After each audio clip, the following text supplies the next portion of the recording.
শ্রীমায়ের উপদেশের ষষ্ঠ অংশ। যোগিনমা আবার বলিতেন, বেলুড়ের নীলাম্বরবাবুর বাগান বাড়িতে একদিন সন্ধ্যার পর মা, আমি ও গোপাল দিদি ছাদে পাশাপাশি বসিয়া ধ্যান করিতেছিলাম।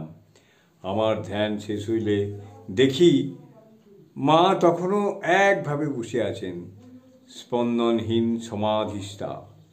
অনেকক্ষণ পর হুঁশ আসিলে মা বলিতে লাগলেন, ও যোগেন, আমার হাত কই, পা কই? আমার মা হাত পা টিপিয়া দেখাইতে লাগিলাম, তবু দেহটা রহিয়াছে।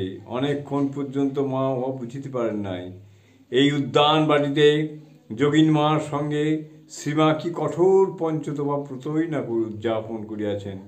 এই তপস্যাকালে প্রজ্বলিত বহ্নিও প্রচণ্ড সূর্যতাপে শ্রীমার দেহ প্রায় মসীবর্ণ হইয়া গিয়াছিল।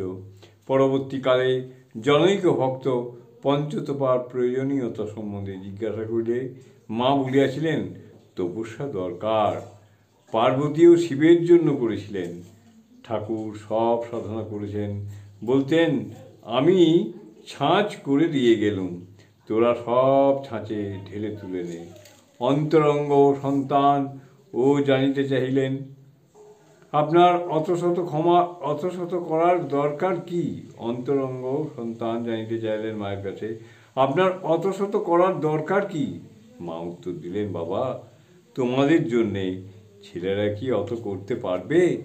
তাই করতে হয়। জয় মা।